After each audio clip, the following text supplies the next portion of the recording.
প্রিয় বন্ধুরা, তোমাদের সকলকে স্বাগত জানাই অপূর্ব হোম টিউটর ইউটিউব চ্যানেলে। আজ আমি তোমাদের সঙ্গে তোমরা যারা এবছর 2024-25 উচ্চ মাধ্যমিক পরীক্ষার্থী, তোমাদের এবিটি টেস্ট পেপার থেকে AC 25 নম্বর পেজ, অর্থাৎ তোমাদের হোম ম্যানেজমেন্ট, ঠিক আছে, হোম ম্যানেজমেন্ট বলে যে চ্যাপ্টারটি রয়েছে, প্রথম চ্যাপ্টার, এই চ্যাপ্টারের আজকের আমরা আলোচনা করব।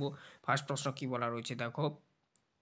ডোভ টেলিং হলো একটি, দুটি বা তিনটি কাজ একই সময়ে করার পদ্ধতি। পরবর্তী প্রশ্ন দেখো, দ্বিতীয় নম্বর প্রশ্ন কী বলা রয়েছে এখানে দেখো। ব্যাংকের নির্দিষ্ট সময়ের জন্য সঞ্চয়কে বলা হয় মেয়াদি জমা স্কিম। অপশান ডি করবে। 3 দাগের প্রশ্ন দেখো কী বলা রয়েছে। বিবাহের পূর্বে যে শিক্ষা বিশেষভাবে প্রয়োজন তা হলো যৌন শিক্ষা। তারপরে দেখো নেক্সট, জাপানিরা নিচু আধারে যে পুনর্বিন্যাস করে তাকে বলা হয় মারিবানা। অপশান এ করবে। 5 দাগে দেখো কি বলা রয়েছে। দলগত যোগাযোগের একটি পদ্ধতি হলো আলোচনা। 6 দাগের প্রশ্ন দেখো, সম্পদের উপযোগিতা এবং সন্তুষ্টি নির্ভর করে, এটা হবে যেটা অপশান ডি, পরিচালনার ওপর। তারপর দেখো 7 দাগের প্রশ্ন কি বলা রয়েছে। পুরুষদের ক্ষেত্রে জন্ম নিয়ন্ত্রণের সবচেয়ে নিরাপদ পদ্ধতি হলো উত্তর হয়ে যাবে ভাস্কেটেমি। তারপরে দেখো নেক্সট, বিদ্যালয়গামী একটি শিশু 7 থেকে 9 বছরের দৈনিক প্রোটিনের প্রয়োজন, অর্থাৎ 8 দাগের প্রশ্ন। অপশান বি করবে, 20.5 গ্রাম পার ডে। তারপরে দেখো 9 দাগের প্রশ্ন, মেঝের আচ্ছাদনের জন্য ব্যবহার করা হয়, অপশান এ করবে কার্পেট। পরবর্তী প্রশ্ন দেখো কি বলা রয়েছে। পরবর্তী প্রশ্ন, ঘুন পোকা নষ্ট করে, উত্তর হবে কাঠ, কাঠ নষ্ট করে। পরবর্তী প্রশ্ন 10 দাগের পর 11 দাগের প্রশ্ন, গৃহসজ্জার একটি আনুষঙ্গিক কার্যকারী উপাদান হলো ল্যাম্প। অপশান বি করবে। পরবর্তী 12 দাগের প্রশ্ন, জাঙ্ক ফুডের উদাহরণ হলো, উত্তর হবে রোল ও প্যাটিস।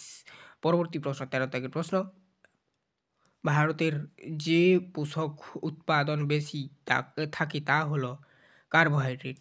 তারপর দেখো নেক্সট 14 দাগের প্রশ্ন, শিশুদের পোশাক হওয়া উচিত এদের সবকটি, মানে আরামদায়ক, রঙিন, নরম।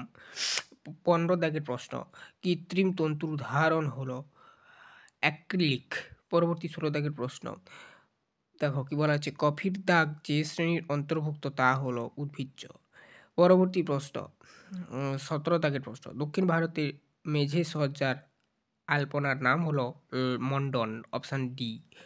তারপর দেখো 18 দাগের প্রশ্ন, সমর্থক পরিচালনার জন্য প্রয়োজন মানে সঠিক পরিকল্পনা। আরেকবার বলছিস। আচ্ছা, 18 দাগের প্রশ্ন, সার্থক পরিচালনার জন্য প্রয়োজন সঠিক পরিকল্পনা। পরবর্তী প্রশ্ন 19 দাগের প্রশ্ন, পরিচালনা পদ্ধতি শেষ পর্যায়ে কাজের মূল্যায়ন। 20 দাগের প্রশ্ন, সময় হলো পার্থিব সম্পদ। পরবর্তী প্রশ্ন, বাসগৃহের জমি হওয়া উচিত, উত্তর হবে যেটা উঁচু, ঢালু এবং শুকনো জমি। অপশান ডি করবে 21 দাগের প্রশ্নের আর কি। এই ছিল টোটাল তোমাদের এই পেজের এমসিকিউ সলভ। তোমাদের যদি এসএকিউ চাই, দেখো এই ভিডিওর ডিসক্রিপশানে একটি প্লেলিস্টের লিঙ্ক দেওয়া রইলো। এই প্লেলিস্টের মধ্যে এসিকিউ, তোমাদের হোম ম্যানেজমেন্টে যে কটা পেজ রয়েছে, 3টি পেজ রয়েছে, 3টি পেজের এসিকিউগুলো আমরা সলভ করে রাখছি, প্লেলিস্টের মধ্যে পেয়ে যাবে 3টি ভিডিও। আর চ্যানেলে নতুন থাকলে সাবস্ক্রাইব করে রাখবে, প্রত্যেকটি ক্লাসের নোটিফিকেশান তোমরা পাবে। কলেজে উঠলেও তোমরা সমস্ত কলেজের ক্লাসগুলো পাবে। অবশ্যই চেক আউট করবে চ্যানেলটা, অবশ্যই 11-12 যেমন ক্লাস পেলে, ঠিক আছে। আজই অবধি সবাই ভালো থেকো, দেখা হবে নেক্সট ভিডিওতে।